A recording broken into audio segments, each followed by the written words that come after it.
Assalamualaikum warahmatullahi wabarakatuh. Bismillahirrahmanirrahim. Alhamdulillahilladzi arsala rasulahu bil huda wa dinil haqq liyuzhirahu 'ala ad-din kullih walau karihal kafirun.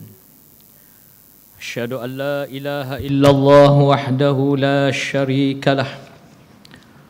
وأشهد أن محمدًا عبده ورسوله والصلاة والسلام على أشرف الأنبياء والمرسلين وعلى آله وأصحابه والتابعين بإحسان إلى يوم الدين أما بعد. Muslimin dan muslimat sidang jamaah yang dirahmati Allah Subhanahu wa taala, alhamdulillah, bersyukur kehadrat Allah Subhanahu wa taala dengan limpah dan kurnianya sekali lagi kita dipertemukan oleh Allah Subhanahu wa taala di dalam satu majlis ilmu. Mudah-mudahan kehadiran kita pada malam ini akan mendapat rahmah dan barakah di sisi Allah Subhanahu wa taala, insya-Allah. Marilah sama-sama kita kembali menyambung pengajian menerusi kitab Hakikat Asy-Syaitan Ar-Rajim. Kita masih lagi membicarakan tentang bab yang ke-8, cara dan tujuan tipu daya syaitan terhadap anak cucu Adam. Kita telah membincangkan beberapa perkara dan insya-Allah pada malam ini kita akan bincang lagi perkara yang ke-11. Perkara yang ke-11 yang melibatkan cara dan tujuan syaitan menipu manusia.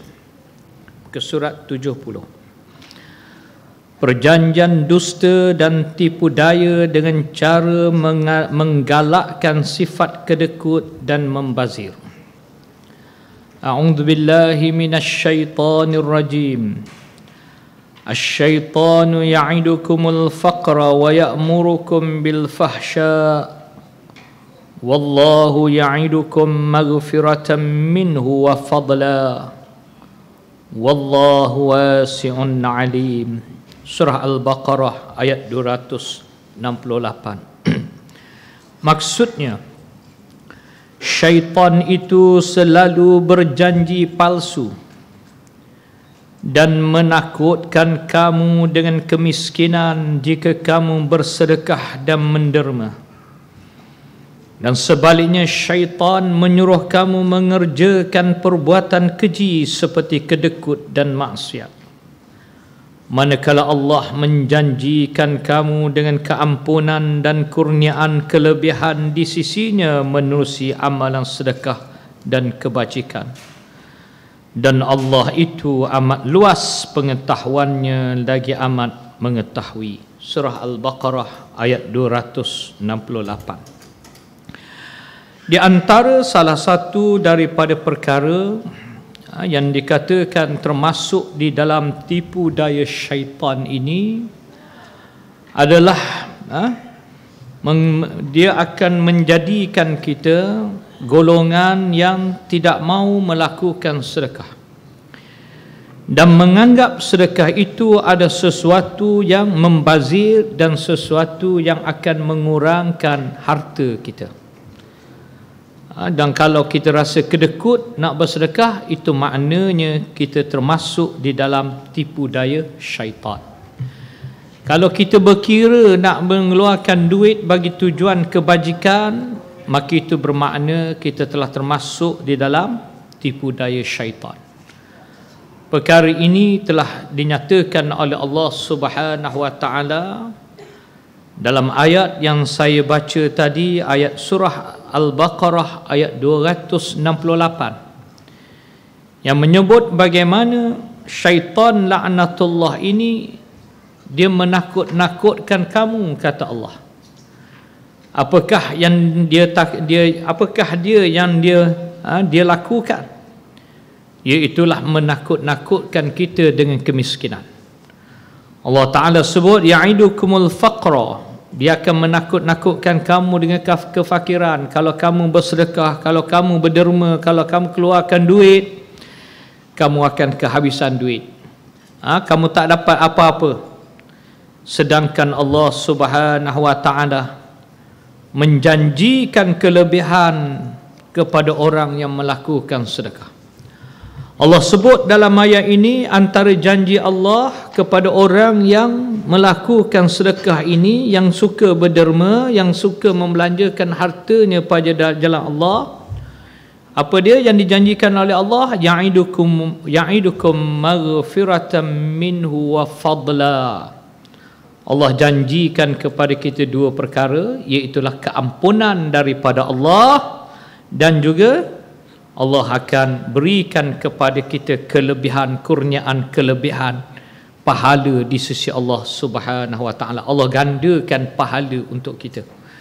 Sesiapa yang melakukan sedekah, dia akan dapat pengampunan dari Allah. Sesiapa yang melakukan sedekah, dia akan mendapat keampunan, yang dia akan mendapat kurniaan kelebihan, ganjaran pahala yang diganda-gandakan oleh Allah Subhanahu wa Ta'ala. Jadi apabila kita melihat kepada ayat ini, berlakulah pertembungan antara janji Allah dengan janji syaitan. Perasaan takut miskin dan kekurangan harta semasa hendak mengeluarkan hartanya pada jalan Allah, seperti wakaf dan lain-lain sedekah, ada sebahagian daripada tipu daya syaitan. Tetapi sebaliknya, ia sanggup mengeluarkan harta benda pada jalan kejahatan seberapa banyak.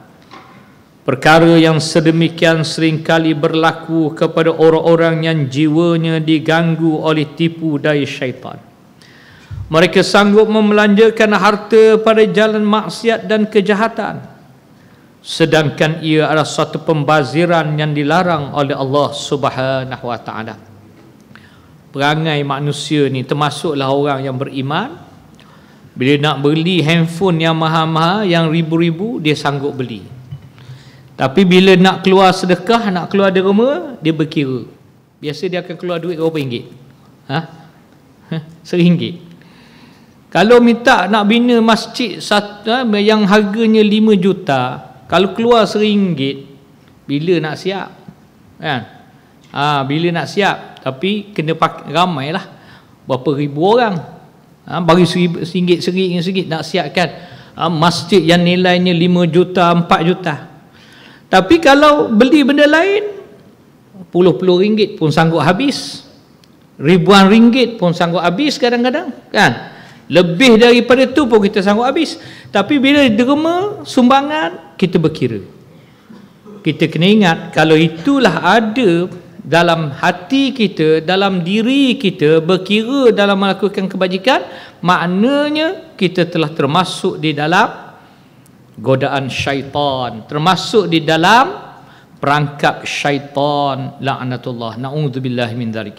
Jadi kita jangan berkira untuk melakukan sedekah ni, kita jangan berkira.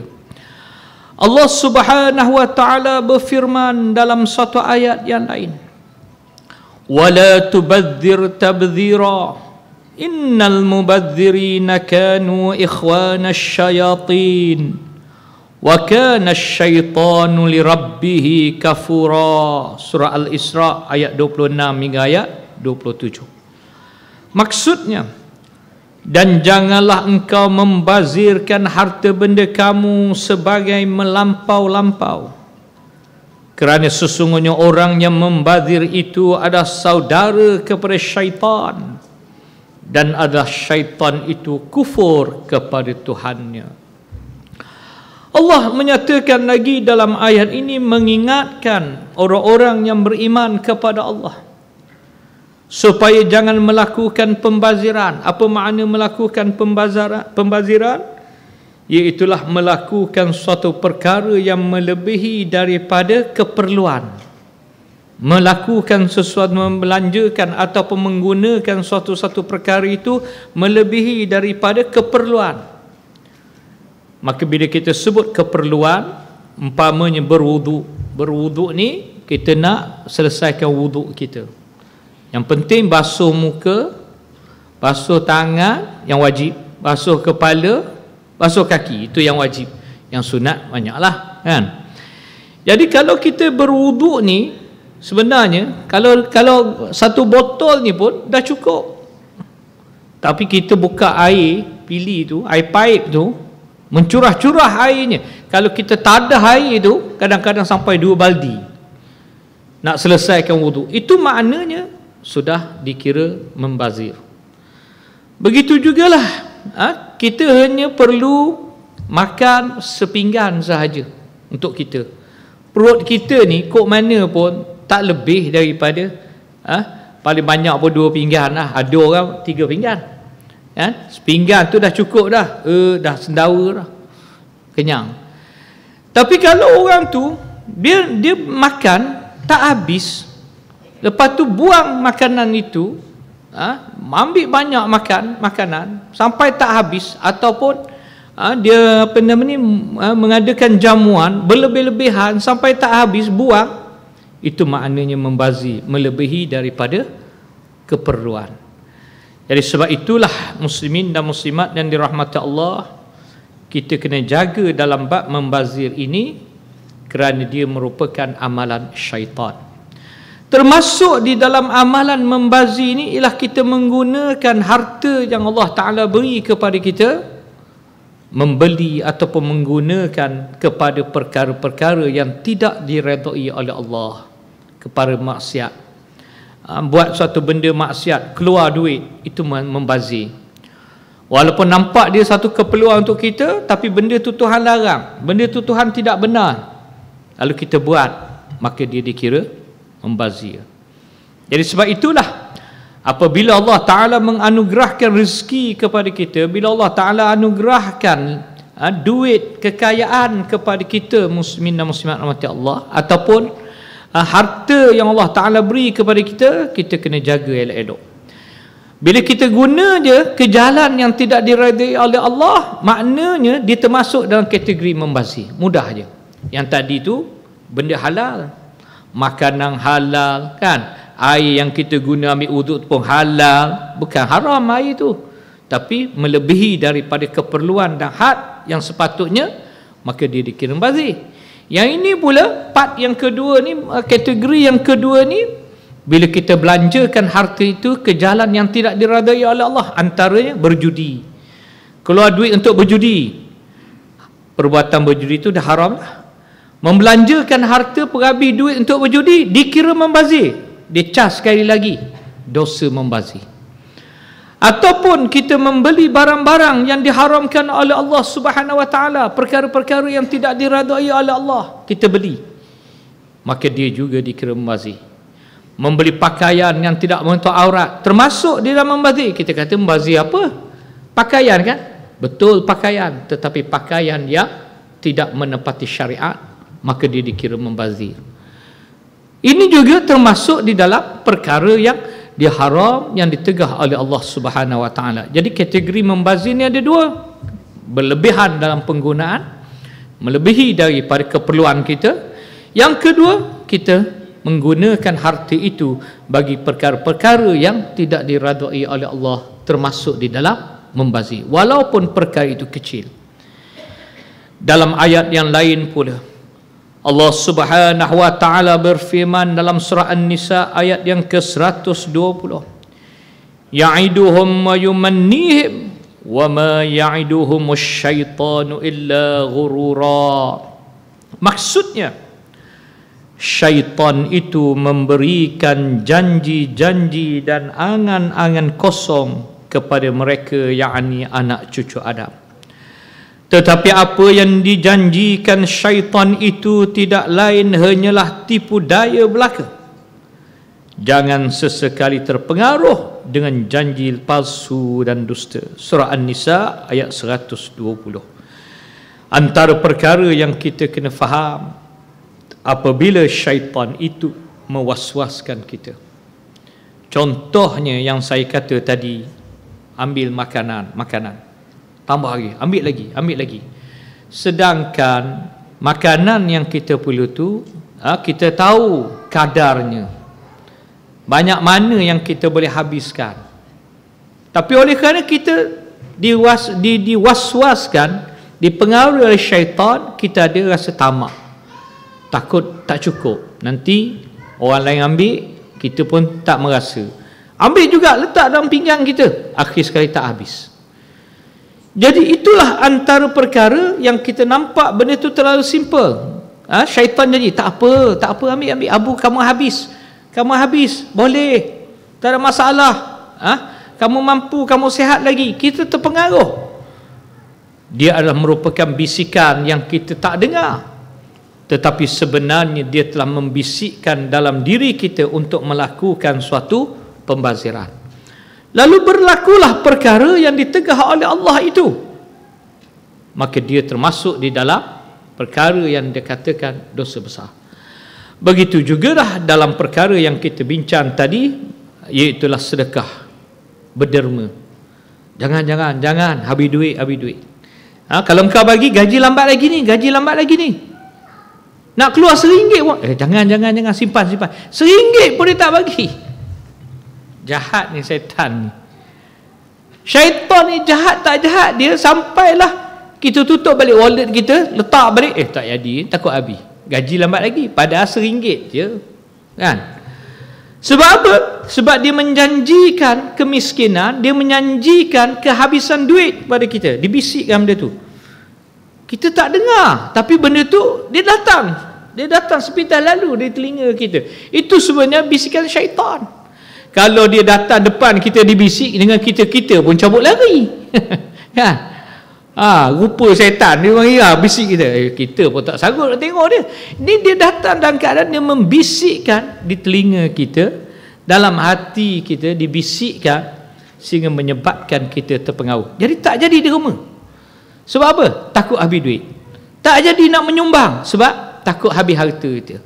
Jadi perkara itu termasuk di dalam perkara yang dimaksudkan oleh Allah dalam surah An-Nisa ayat 120.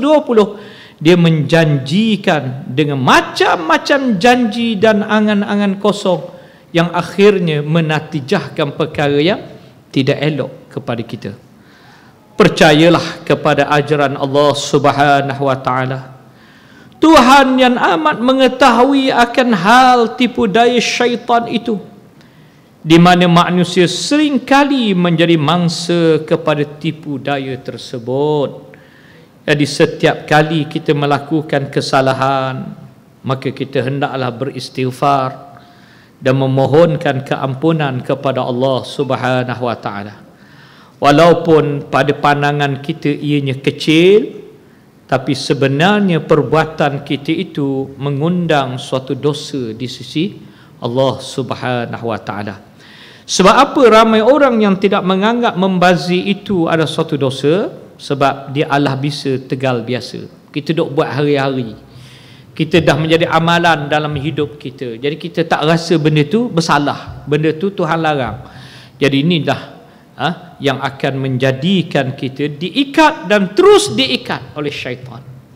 Amalan kebiasaan yang salah itu akan menyebabkan kita berterusan melakukan dosa kepada Allah. Tak apalah, kita kata tak apalah, dah biasa buat macam tu. Tak boleh. Kalau benda tu salah, stop, berhenti, beristighfar, bertaubat kepada Allah Subhanahu wa taala. Seterusnya lagi, di antara tipu daya syaitan lagi ke atas manusia ni, perkara yang ke-12. Perkara yang ke-12 memujuk, memberi janji dan angan-angan kosong. Kita dah sebut tadi sikit, ini secara spesifik lagi. Memujuk, memberi janji dan angan-angan kosong. Allah Subhanahu wa taala telah menjelaskan tentang cara pujuk rayu syaitan dan janji-janji kosong syaitan kepada manusia, sebagaimana yang telah dinyatakan oleh Allah menerusi surah Muhammad ayat yang ke-25. A'udzu billahi minasy syaithanir rajim. Innal ladzina irtaddu ala adbarihim min ba'di ma tabayyana lahumul huda Asyaitanu sawwala lahum wa amwalahum, sawwala lahum wa amlalahum. Maksudnya, sesungguhnya orang yang berbalik, yakni menjadi murtad setelah mereka mendapat petunjuk yang jelas sebelumnya, syaitan yang memujuk mereka dan merangsang mereka kepada angan-angan kosong sehingga mereka menyeleweng dan menjadi murtad. Surah Muhammad ayat yang ke-25. Manusia ni, ramai daripada kalangan manusia ni yang telah beriman pada asalnya, elok dah beriman. Kita kalau orang Melayu ni, Islam dia Islam keturunan. Islam keturunan ni ramai orang yang lalai sebab dia dilahirkan, dibesarkan dalam keadaan dah Islam. Berbanding dengan orang yang dulunya kafir, lepas tu dia convert masuk Islam. Ibaratnya macam kita masuk suatu acara ke, ataupun kita pergi suatu program, tak payah bayar, free. Orang yang awal Islam ni, keturunan ni, dia macam tu jadinya, free. Bila free ni, dia tak ada komitmen. Tak apalah, nak pergi, nak dengar, tak nak sudah, dia rasa macam tu je. Berbanding dengan yang seorang lagi ni, dia kena bayar. Bayar apa? 1,000 kena bayar. Kena bayar. Dia ada komitmen dia. 1,000 ni, jadi aku kena buat elok-elok ni. Aku kena dengar ni. Aktiviti ni, ceramah ni. Pasal apa? Aku bayar 1,000 ni. Dia lain dengan perkara yang free, dengan benda yang berbayar. Lebih kurang macam tu lah. Orang Islam yang dah lama Islam, dia tak perlu apa-apa, celik-celik mata dia dah Islam. Dia tak perlu sebut asyhadu an la ilaha illallah wa asyhadu anna Muhammadar Rasulullah. Walaupun dia dah balik pun, keturunan tu sendiri telah mensyahadahkan dia, keturunan Islam tu. Berbanding dengan yang keturunannya tak Islam, dia masuk Islam, dia convert masuk Islam, maka dia kena membayar dengan harga yang mahal. Sebab apa? Dia mencari kebenaran itu. Dia mencari kebenaran. Dia nak boleh jumpa Islam tu bukan perkara yang senang. Ramai daripada kalangan keluarganya tidak diberi hidayah oleh Allah. Ramai daripada kalangan kawan-kawan dia, masyarakat ni yang tidak diberi oleh Allah hidayah. Tapi Allah Ta'ala pilih dia sehingga dia masuk Islam. Maka mahal harga diri dia. Mahal. Maka sudah tentulah dia ni lebih rajin daripada yang dah Islam keturunan ni. Yang dah Islam keturunan ni, dia ada beza. Tapi sayangnya dalam keadaan keturunan dah Islam, tiba-tiba boleh kata Allah tu sebenarnya Muhammad. Sudah. Ni ada yang ajaran baru ni. Apa nama? Ajaran apa? Tak ingat dah saya. Ajaran apa? Takkan tak ingat? Tak tengok tu berita, cerita, tak baca. Ajaran baru ni yang mana dia kata dia beriman dengan Allah, tapi sebenarnya Allah itu ialah Muhammad, kata ni. Ini Melayu ni, Bani Melayu ni. Dia boleh kata Allah tu Muhammad. Keturunan Islam lagi ni, puak-puak ni yang duk viral tu dalam TikTok, dalam FB sekarang ni, dalam media sosial ini, yang menyatakan Allah itu sebenarnya Muhammad wasaiman. Asal keturunan Islam, mudah sahaja dia menggadaikan Islamnya, menggadaikan imannya dengan menyatakan sebenarnya Allah itu adalah Muhammad. Muhammad itu sebenarnya ialah Allah. Masya Allah. Dulu kita dengar orang anti hadis, anti hadis. Lalu dalam satu riwayat yang diriwayatkan oleh Abu Daud, Rasulullah SAW menceritakan dalam hadis itu, ada seorang lelaki ni, dia datang jumpa seorang lelaki yang lain. Lalulah dia pun beritahu kepada lelaki itu, kata Rasulullah, hadis Rasulullah begini-begini. Lalu lelaki itu menjawab, kami hanya berpegang kepada Quran. Apa yang dihalalkan oleh Al-Quran kami halalkan. Apa yang diharamkan oleh Al-Quran kami haramkan, kata lelaki tadi. Lalu Rasulullah SAW berkata, hadis pun, aku pun macam tu, kata Rasulullah SAW. Aku menghalalkan apa yang dihalal oleh Allah, dan aku mengharamkan apa yang diharam oleh Allah. Kenapa kamu tidak mau menerima hadis aku? Kenapa kamu tidak mau menerima ajaran yang dibawa oleh Rasulullah? Rasulullah kata macam itulah. Akan datang di akhir zaman, terdapat golongan yang hanya beriman kepada kitabullah, Quran, ditolak hadis. Ini golongan anti hadis. Dalam keadaan golongan anti hadis tu masih lagi berleluasa dalam negara kita ni, lahir pula golongan lain pula yang sesat. Sesat ni macam-macam. Kita pun naik heran, macam mana boleh jadi sesat? Takkan tak belajar sekolah kafar? Paling kurang belajar kafar lah kan. Tak pernah ustaz cikgu mengajar, ustazah duk mengajar Allah tu Muhammad, Muhammad tu Allah. Tak pernah. Kita berpegang kepada rukun iman. Percaya kepada Allah, percaya kepada Nabi dan Rasul. Kan dia beza. Percaya kepada malaikat, percaya kepada kitab, percaya kepada hari akhirat, percaya kepada qada dan qadar. Kita diajar begitu. Dan memang itu pun yang dinyatakan oleh Allah. Tiba-tiba lahir kelompok manusia yang sanggup menyatakan sebenarnya Allah itu adalah Muhammad. Muhammad itu adalah Allah. Rosak. Rosak habis imannya. Puncanya apa? Ini dia. Puncanya terpengaruh dengan bisikan syaitan yang menghasut kita, yang menjadikan seseorang itu terpesong daripada ajaran yang telah ditetapkan oleh Allah Subhanahu wa taala. Rosak. Yang tolak hadis pun sesat, yang tolak Quran pun sesat, yang mengaku bahawa Muhammad itu Allah pun sesat. Tak boleh. Maka perkara itu membawa kepada kekufuran kepada Allah Subhanahu wa taala.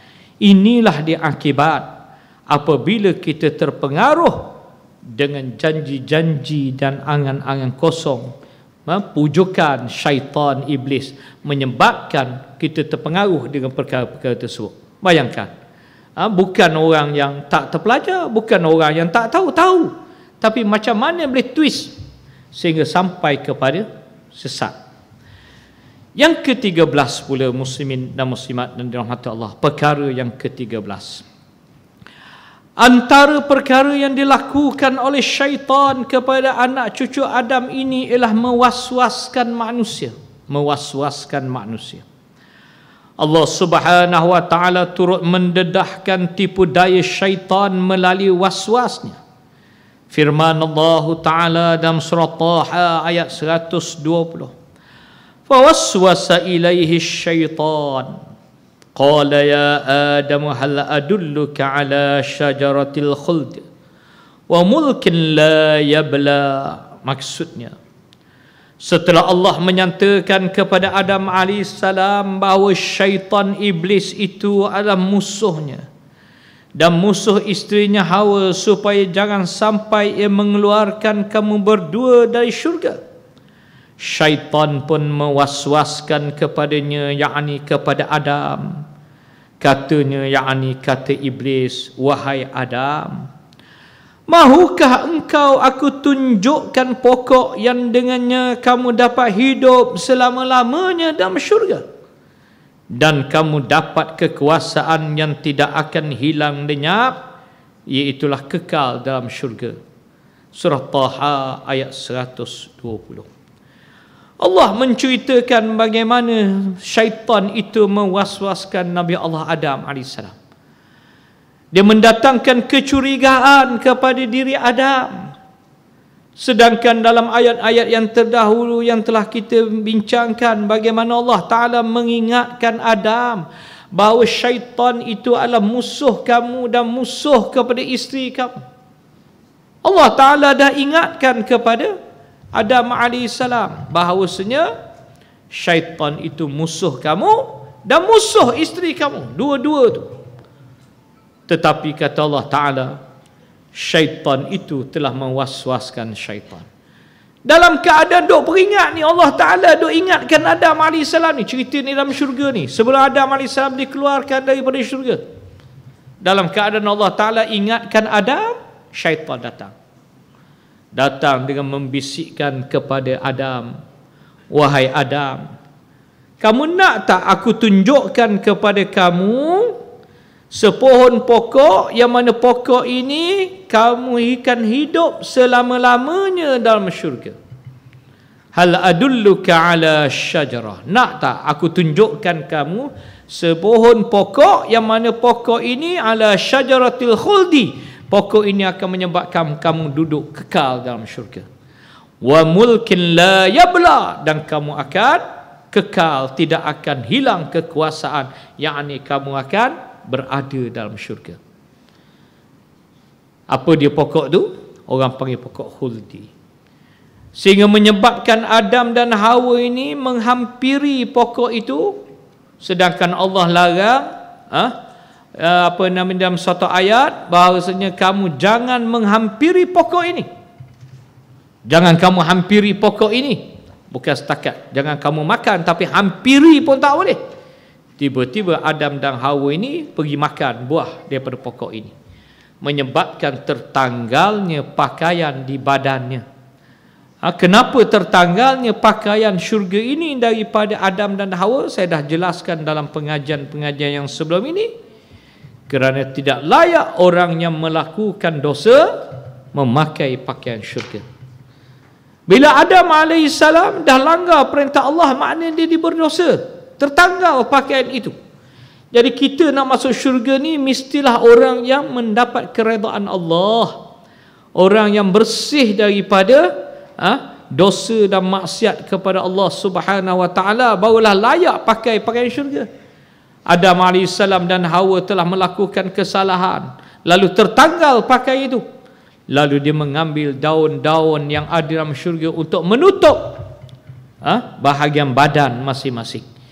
Kenapa?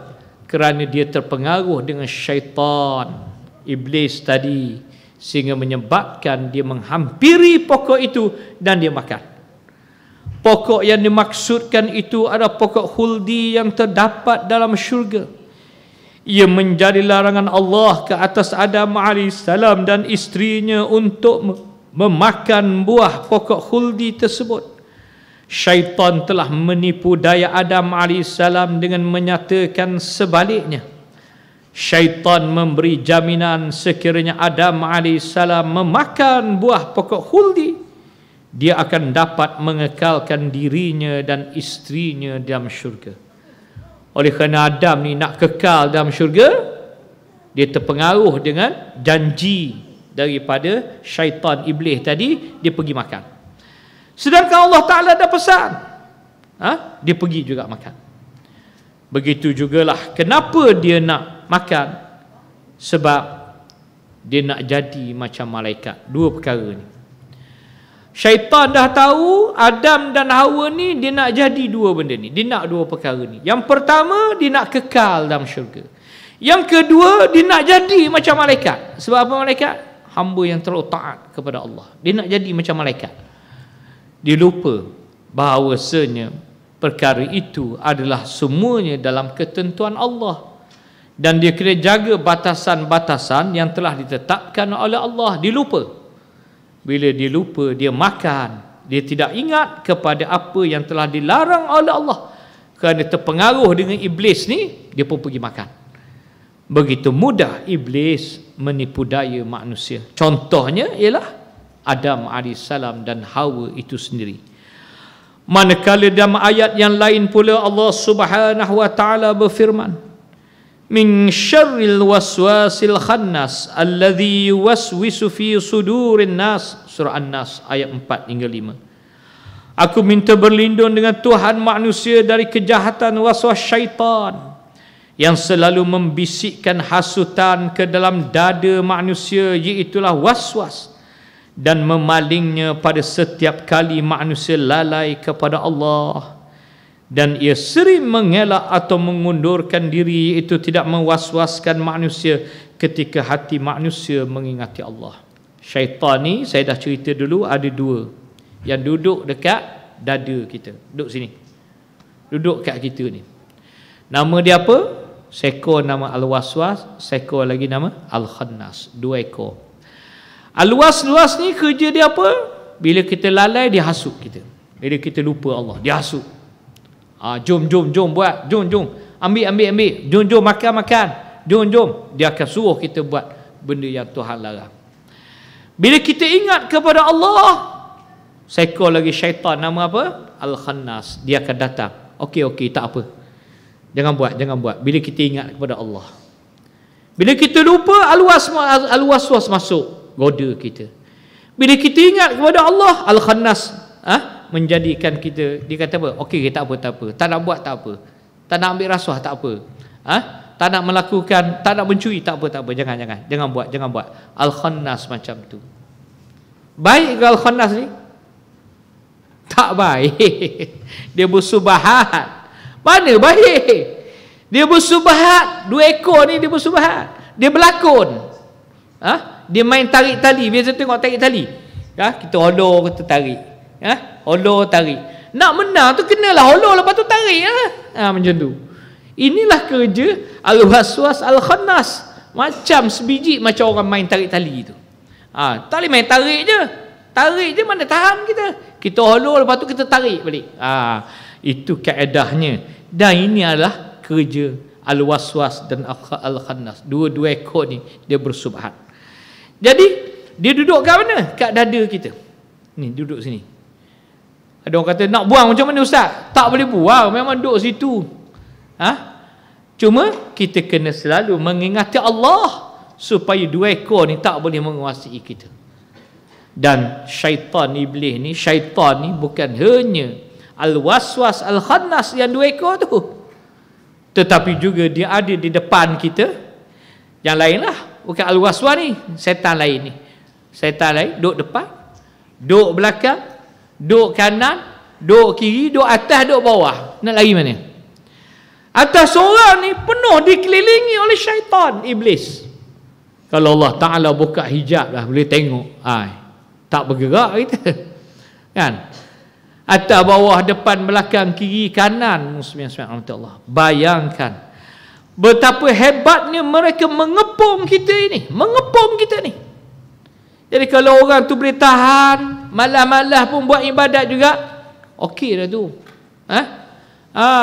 Tapi duk asyik qada je semayang, tu tak okey. Asyik qada je semayang, kan lalai, kan lupa. Itu tak okey. Kena lawan kuat lagi supaya kita terkeluar daripada hasutan syaitan itu. Ada orang kata saya okey ustaz, semayang subuh pun semayang, tapi qada. Tak okey tu. Sebab kita tak boleh lawan syaitan, sehingga menyebabkan dia berjaya membawa kita keluar daripada waktu salat. Jadi kita kena bawa balik diri kita, jaga balik salat, sembahyang dalam waktu dia. Inilah yang diajar oleh Rasulullah sallallahu alaihi wasallam.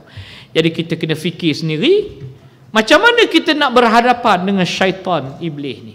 Sebab apa? Sebab dia mengelilingi kita. Dia berada pada diri setiap kita.